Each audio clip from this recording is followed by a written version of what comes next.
हमारे गुलाम है कान, हम सुनना चाहेंगे तो सुनेंगे, नहीं उठ के चले जाएंगे। हमारी इच्छाएं हमारी गुलाम है, परंतु विडंबना यह है कि उन गुलामों ने आप पर कब्जा कर रखा है। आजकल आप उनके गुलाम हैं। जो आपके गुलाम थे, आजकल आप उनकी क्या कर रहे हैं? गुलामी कर रहे हैं। आंख कह रही है देखो, हाँ हाँ चलो देखते हैं, देखते रहो देखते रहो। कान सुनना चाह रहे हैं आप लोग ना, आपके वश में अब कान नहीं रहे, कानों के वश में आप हो गए। आपके वश में इंद्रियां नहीं रही, इंद्रियों के वश में आप हो गए। यही है हमारे पतन का कारण, यहीं से हमारा पतन शुरू। आपका आपके शरीर में तो वश हो, आपका आप में ही वश नहीं है, तो काहे की महानता? किस बात के महान पुरुष हो भाई? गुस्सा आ रहा है, क्यों आ रहा गुस्सा? भगवान कृष्ण ने 100 गालियां सही थी शिशुपाल की, आप 2-4 सह लो, गुस्सा आता आपको? वाह, क्यों आता है? अच्छा बताइए, गुस्सा किन किन को आता है? आज मैं गुस्से का पूरा इलाज करके जाऊं। किस किस को आता गुस्सा? सबको आता। आज मैं आपके गुस्से का पूरा इलाज करूंगा। आज के बाद आपको गुस्सा नहीं आएगा। जब गुस्सा आए तो क्या करना? पहले तो हम जड़ काटेंगे। जड़, गुस्सा क्यों आता है, पहले से क्यों पे चलते हैं। गुस्सा क्यों आता है? तो उत्तर मिला कि हमारी कोई इच्छा है, यदि वो पूरी हो गई तो गुस्सा नहीं आता, और वो इच्छा अधूरी रह गई तो गुस्सा आता। हमारी बात किसी ने मान ली तो गुस्सा नहीं आता, और नहीं मानी, बोलो यही है ना? आपकी इच्छा अधूरी रह जाए तो गुस्सा आता है, आपकी इच्छाएं पूरी ना हो तो क्या आता है? हाँ या ना? यही है गुस्सा। तो ये क्रोध का संबंध किससे है? क्रोध का संबंध होता है इच्छाओं से, और इच्छा का संबंध किससे होता है? मन से, है ना? मन की इच्छा है कि ये मिले, मन की इच्छा है कि, इसलिए कहते हैं कि अपने मन को आप गोविंद के चरणों में डाल दीजिए, और अपने मन पे गोविंद को धारण कर लीजिए, और मन में एक ही इच्छा हो, कृष्ण की प्राप्ति। और ये जो हो रहा है ये ईश्वर की मर्जी मान लीजिए आप। जो कई बार ना हमें ये थाली यहां क्यों पड़ी, उठा उसको, ये सब कैसे चल रहा? कई बार जबरदस्ती हम गुस्से को लाते हैं, जहां गुस्सा नहीं करना चाहिए वहां भी गुस्सा करते हैं। ये यहां पे क्यों, ये यहां पे क्यों ना? जो हो रहा है उसे होने दीजिए। आप ईश्वर की मर्जी में अपनी मर्जी में ला लीजिए। ये समझिएगा कि ये परिवार आपके हिसाब से नहीं, गोविंद के हिसाब से चल रहा है। जब उनके हिसाब से चलेगा तो आपको गुस्सा करने का सवाल ही खड़ा नहीं, आपको गुस्सा नहीं आएगा। आपको ये लगता है हम कर रहे हैं, और हम कर रहे हैं तो ऐसा क्यों हो रहा है? आप अपने आप को कर्ता मानते हैं, इसलिए क्रोध आता है। जिस दिन अपना कर्ता कन्हैया को बना देंगे तो गुस्सा समाप्त हो जाएगा। अपना कर्ता गोविंद को बना दी, करते हो तुम कन्हैया, मेरा नाम हो रहा है मेरा, आपकी कृपा से सब काम। आपने अपने आप को कर्ता। क्रोध उनको आता है जिनको अहंकार, क्रोध का अर्थ अहंकार भी है।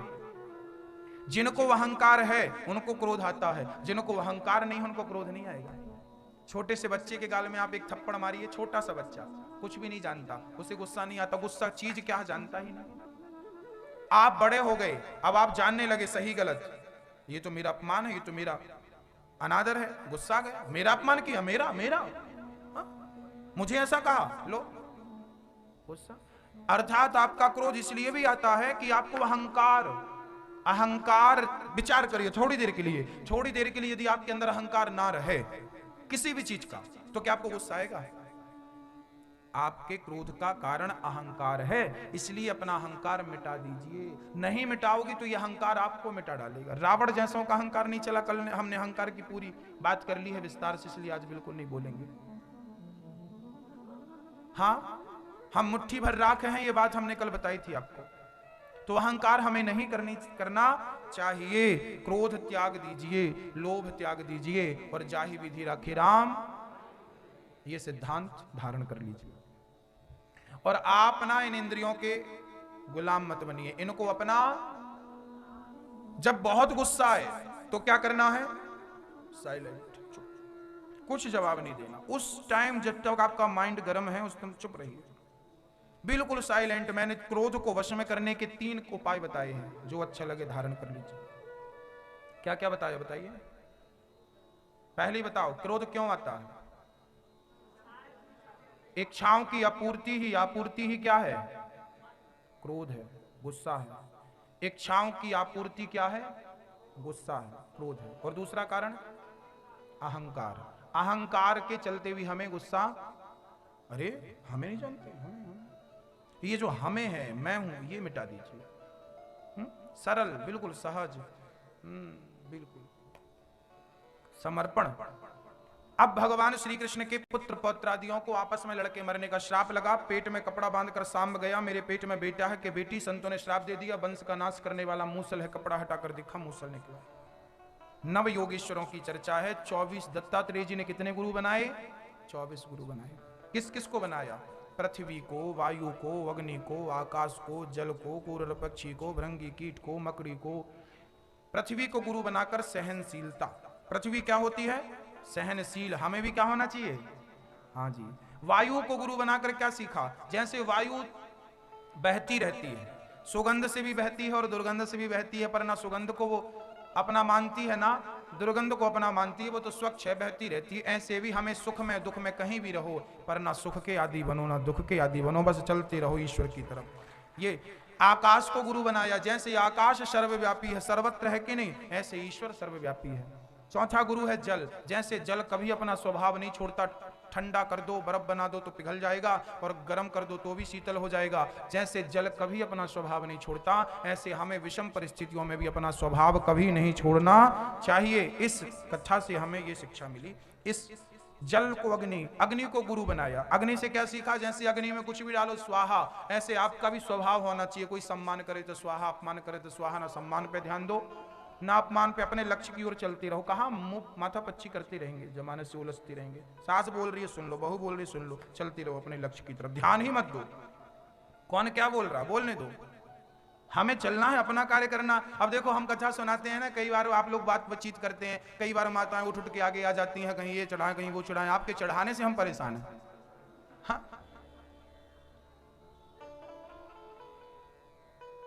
मैं कह चुका हूं कि इन सब की हमें कोई जरूरत नहीं है। फालतू आप लोग लेके पैसे भी खर्च करते हैं और डिस्टर्ब भी करते हैं। आप तो भाव से, वहीं से जो प्रेम से दाल रोटी आप अपने घर पे खाती हो ना, बस खाने के पहले वही ठाकुर जी को भाव से समर्पित कर देना, तो आपके हाथ से ठाकुर जी रोटी खा लेंगे। बस वही भोग है ठाकुर जी का, रियल भोग, सच्चा भोग। और जितने कौर खाओ, एक रोटी को हम लगभग 4-5 बार तोड़ते हैं या 3 बार तोड़ते हैं। जितनी बार तोड़ो, बस ठाकुर जी आइए ग्रहण कीजिए, ये ठाकुर जी खाए अब हम खा लिए, ये ठाकुर जी खाए अब हम खा लिए, उनका प्रसाद हम खा लिए, ये ठाकुर जी का भोग है। जितनी बार खाओ, जितनी बार पानी पियो, उतने एक गिलास पानी ठाकुर जी पियो, ये पी लिया, ठाकुर जी खाओ, ये खा लिया। ट्रेन में हो, ट्रेन में, फ्लाइट में हो, फ्लाइट में, कहीं भी हम फ्लाइट में रहते हैं तो भी ठाकुर जी को पानी पिला देते हैं, भाव से ठाकुर जी पीजिए, ये पी लिए, ठाकुर जी खाइए, ये खा लिए। हर पल उनका भोग, उनका प्रसाद, हर पल उनके संग। ऐसा नहीं हम लिए चले आए।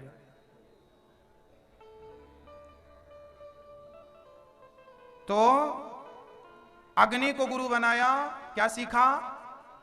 क्या सीखा? स्वाहा। मान भी और अपमान भी स्वाहा, सब स्वाहा।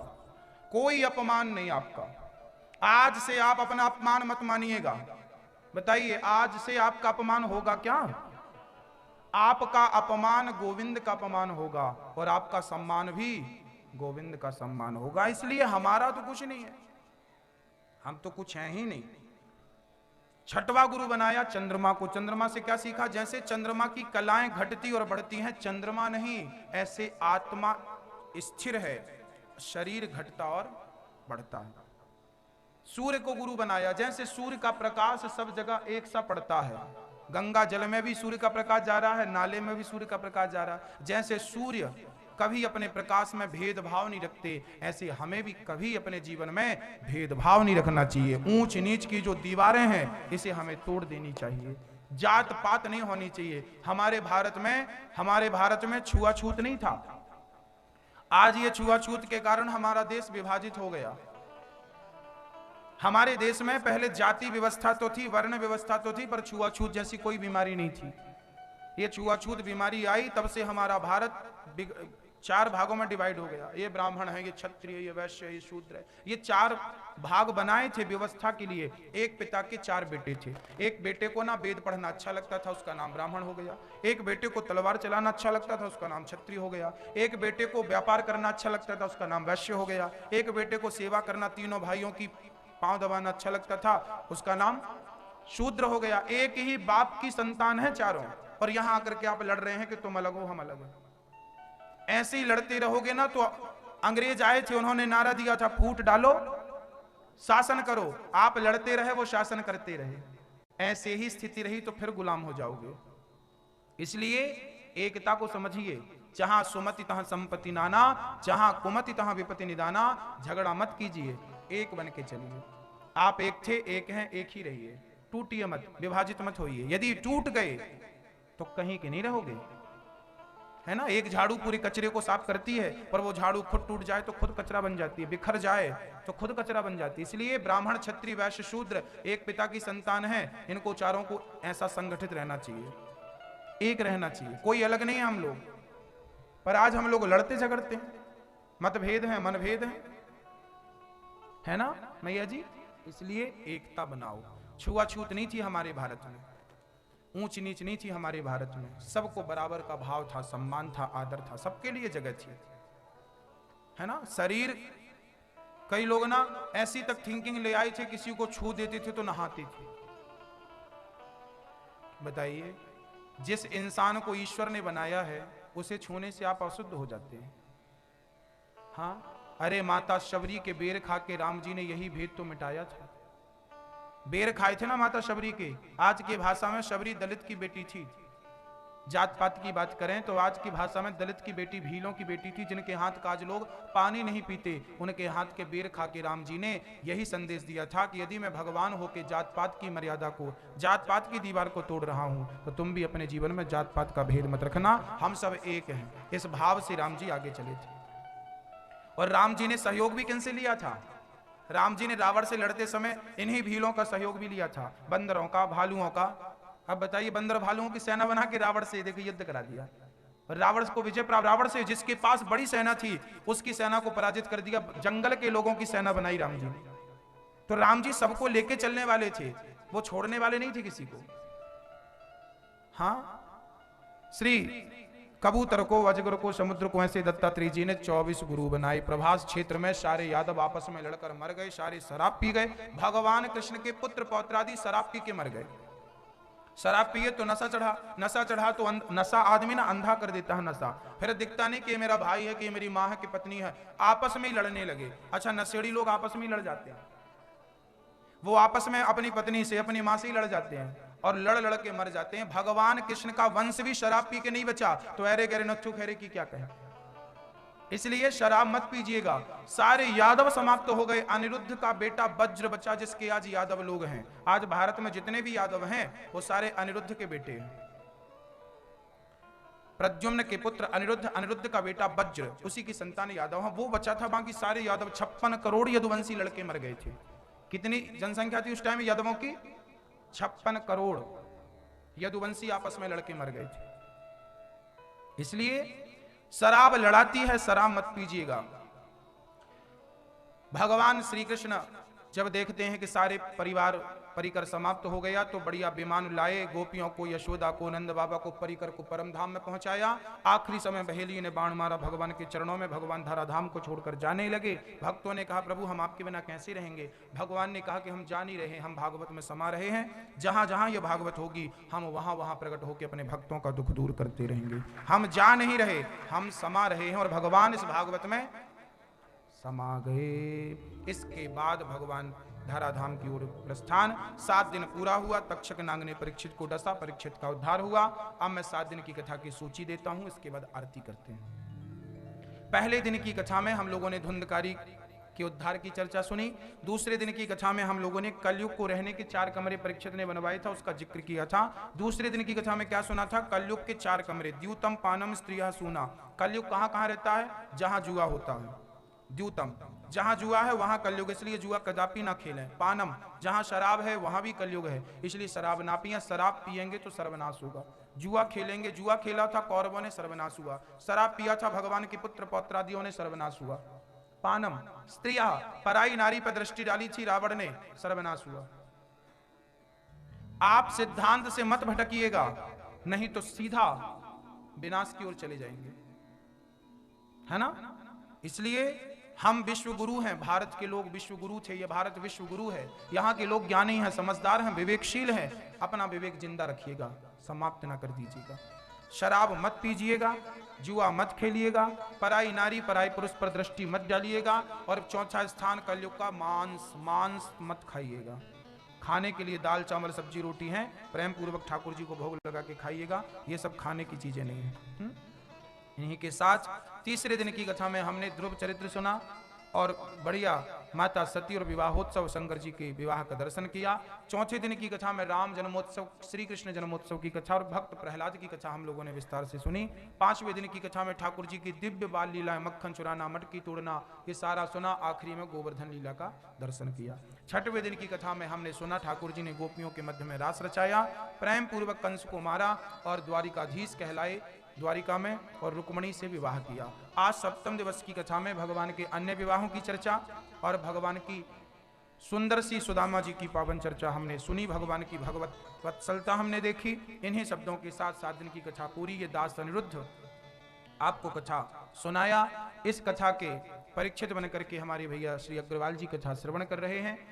और ये दास अनिरुद्ध, यदि आपको कथा सुनाने में यदि हमसे कोई त्रुटि, कोई गलती, कोई अपराध हुआ हो तो हमें अपना पुत्र, अपना दास, अपने चरणों का सेवक मानकर क्षमा जरूर करिएगा।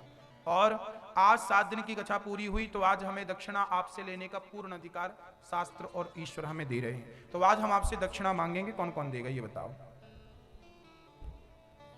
दक्षिणा मैया आप नहीं दोगी? दिल धक धक तो नहीं करने लगा? पैसे नहीं मांगेंगे, घबराओ मत। ना पैसा चाहिए, ना हीरा चाहिए, ना मोती चाहिए, ना तुम्हारा गोल्ड चाहिए, ना कुछ भी नहीं। चाहिए क्या? यदि आपने 7 दिन की कथा सुनी है और मुझ दास को यदि दक्षिणा में कुछ देना चाहते हो तो नोट नहीं चाहिए आपसे, वोट भी मांगने नहीं आया। ना नोट का अभिलाषी हूं, ना वोट का अभिलाषी हूं। यदि देना है तो अपने जीवन की खोट, अपनी बुराइयां लाकर भागवत जी के चरणों में समर्पित कर दीजिए और यहां से बस आनंद ही आनंद, सुख ही सुख, ठाकुर जी के चरणों की भक्ति ही भक्ति, प्रेम ही प्रेम, ज्ञान ही ज्ञान यहां से अपनी झोली में, अपने दामन में भर के ले जाइए। आज से सास बहू के और भाई भाई के और देवरानी जिठानी के झगड़े बंद। जुआ, शराब, गुटखा, तंबाकू, सिगरेट, बीड़ी, प्रेम से भाई भाई का, सास बहू का झगड़ा और आपकी जो पंचायत गप्पे सप्पे, ये भी बचा हुआ समय केवल भगवान के चिंतन में लगाएंगे, केवल गोविंद को याद करेंगे। और आपसे हम एक वादा, आप हमसे हम एक वचन दीजिए, देंगे? आप हम एक वचन दीजिए, अपने हाथ बढ़ाइए दाहिना, और आज आप सभी हम एक वचन दीजिए कि आप लोग रोज अपने घर पे कम से कम आधा घंटा रोज कीर्तन करेंगे। श्रीमन नारायण नारायण का रोज कीर्तन, श्री कृष्ण गोविंद हरे मुरारी का रोज कीर्तन। कौन कौन करेगा आज से नित्य? धन्यवाद आपका।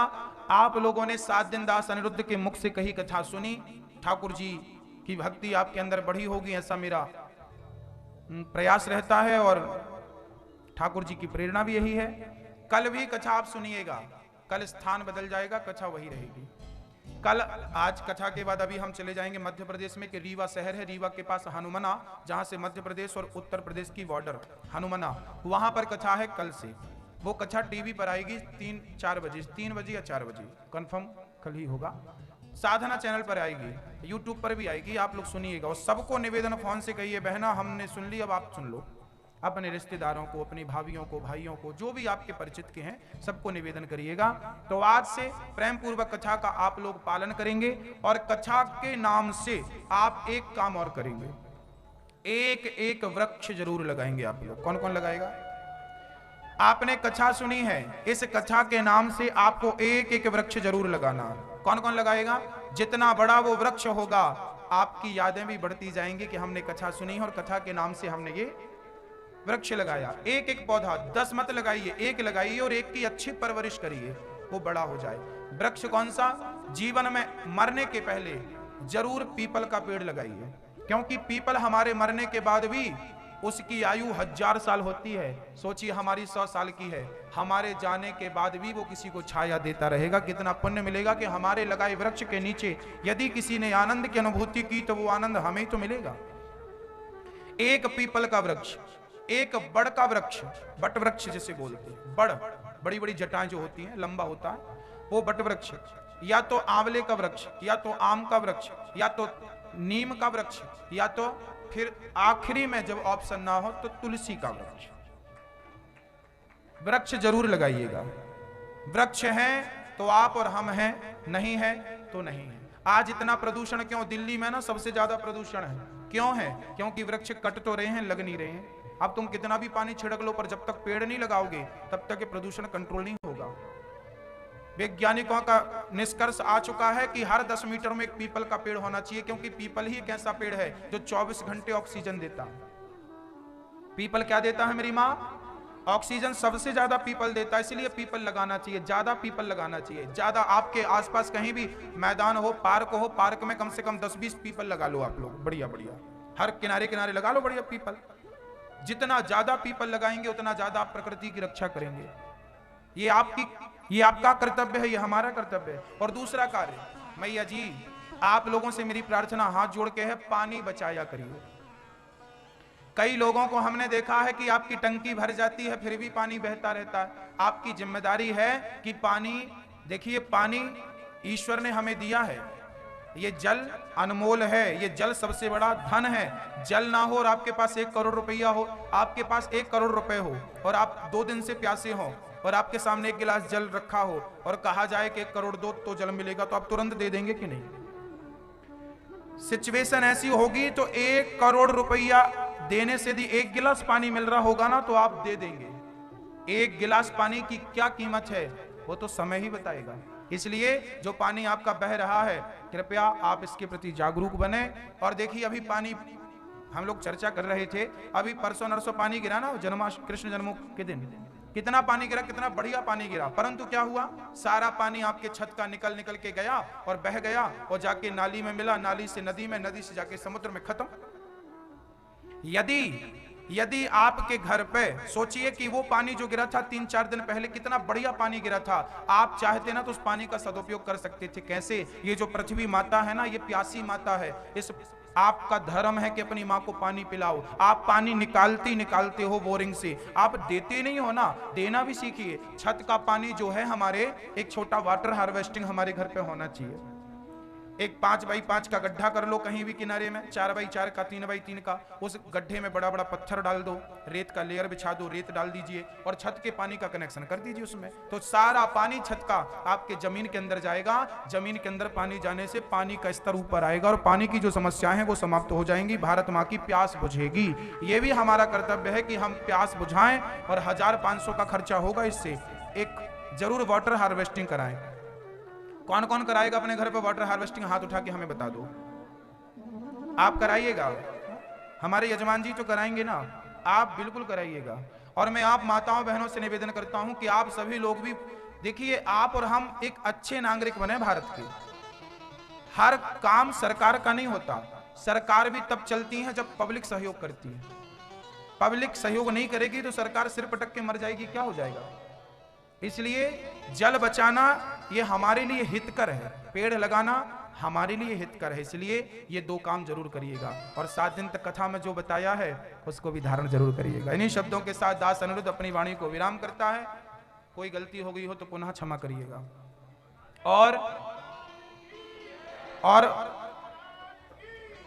और मुरादाबाद में आप लोग चाहते हैं कि हम फिर से आए? कौन कौन चाहते हैं? तो आप यदि चाहते हैं तो आप, अच्छा कथा अच्छी लगी आपको? कुछ सीखने को मिला आपको? चलिए आशीर्वाद दीजिएगा कि हम यूं ही कथा सुनाते रहें और गोविंद के चरणों की भक्ति का प्रचार करते रहें। और साथ में मेरी प्रार्थना यह है कि यदि आप लोग चाहते हैं कि हम फिर से आएं तो आप सभी लोग ना मिल जाइएगा, एक हो जाइएगा और एक हो करके सारे लोग थोड़ा थोड़ा धन इकट्ठा कर लीजिएगा। हमारे यजमान जी को आप मुखिया बना लीजिएगा और सारे लोग जुड़ करके, हमारी आशा मैया हैं, हमारे भैया जी हैं, इनको मुखिया बना करके, इनका घर भी मैं आपको बता दूंगा कहाँ रहते हैं, ये आपको पता ही होना चाहिए। हाँ, तो इनसे संपर्क कर लीजिएगा। आप लोग यदि मिलेंगे और इच्छा रखेंगे, क्योंकि कई बार ना अकेले काम नहीं होता, बड़े बड़े काम अकेले नहीं होते। इन्होंने तो ठान लिया तो हो गया, पर यहाँ पे देखिए बैठने की जगह भी कम पड़ गई, बड़ी जगह पे होना था ताकि मुरादाबाद के बहुत सारे लोग भी आए। उसके लिए आपको मेहनत करनी पड़ेगी, उसके लिए प्रचार आपको करना पड़ेगा। ये देखिए आपको सुकून मिला कि नहीं, इस कथा से दिल से बताइए। यदि आपको अच्छा लगा तो सोचिए आपके पड़ोसी आते तो उनको भी अच्छा लगता कि नहीं। आपको यदि कुछ यहाँ से सीखने को मिला, भक्ति मिली, ज्ञान मिला, तो सोचिए उनको भी तो मिलता। नास्तिक कोई नहीं होता मेरी माँ, ये सत्संग किसी को ना मिलता ना तो लोग नास्तिक हो जाते, और मिल जाता ना तो नास्तिक भी आस्तिक हो जाता है। ये तो भक्ति का वृक्ष है। आप सबको सूचना दीजिए कि कथा कल से होगी, और एक ग्रुप बना लीजिए, मिल जाइए सब लोग, शारीरिक रूप से मिल जाइएगा, और मिल करके थोड़ा थोड़ा सा धन इकट्ठा करके आप लोग बड़े पैमाने पर मुरादाबाद में कथा का आयोजन कर सकते हैं। यदि आप लोगों की इच्छा है तो मैंने तो बात रखी, मिलना है करना है वो आपकी है ना। आपको पूरे मुरादाबाद में ही प्रचार करना पड़ेगा, घर घर बोलना पड़ेगा, बहन जी आइए कथा पे आइए। ये पुण्य का कार्य होगा कि आप किसी को भगवान से जोड़ रहे हैं। तो इसका मैं अध्यक्ष भैया को बना रहा हूं, और आप लोग सभी यदि जुड़ना चाहें तो जुड़ जाइएगा। हाँ, मिल जाइएगा।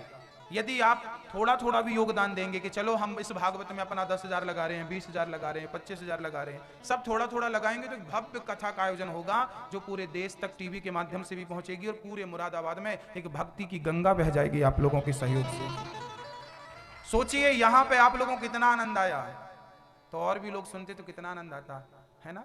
गंगा तो वही है मेरी माँ, वो तो बह ही रही है, आप जाके पी लीजिए जितना पीना चाहें। बस ये भक्ति की गंगा है, डुबकी लगा लीजिए, जो लगा लेगा सो आनंद को पाएगा, जो नहीं लगाएगा तो पश्चाताप ही करता रह जाएगा। चलिए आइए अब होली का दर्शन। आप लोगों ने कथा में कुछ सुना, सीखा कि नहीं? अब हम आप लोगों से जरा माइक दे के पूछ लेते हैं कि आप लोगों ने इस कथा में क्या सीखा, कौन सी बात सबसे अच्छी लगी और कौन सी बात सबसे बुरी लगी। अब मैं जिससे पूछूंगा 5 मिनट का समय लूंगा इस कार्य के लिए, फिर मैं होली का दर्शन कराऊंगा।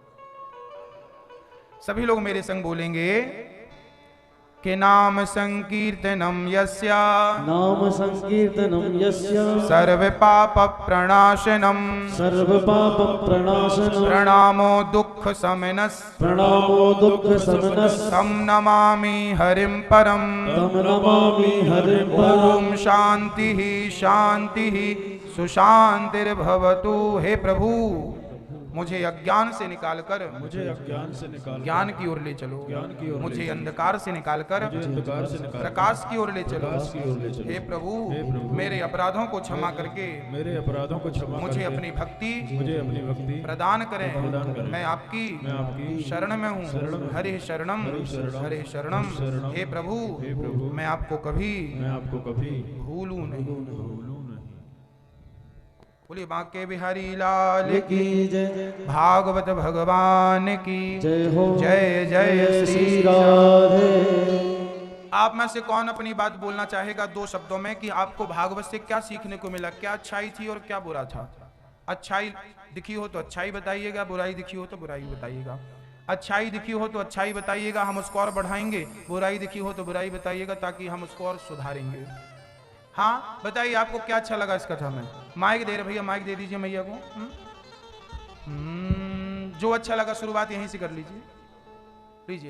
लीजिए माइक दीजिए, आप जाइए भैया जी, आप जाइए, बताइए क्या अच्छा लगा आपको, बताइए, आप बताइए 2 शब्दों में बताइए। यशोदा जैसा प्रेम। हाँ, आपको क्या अच्छा लगा? अहंकार रहित, बहुत हल्का सुंदर फुल्का जीवन, सरल। तुलसी के पत्ते जैसा। आपको क्या अच्छा लगा? माता पिता की सेवा करनी चाहिए। पीछे 2 माइक। क्या अच्छा लगा बताइए, बोलिए बोलिए।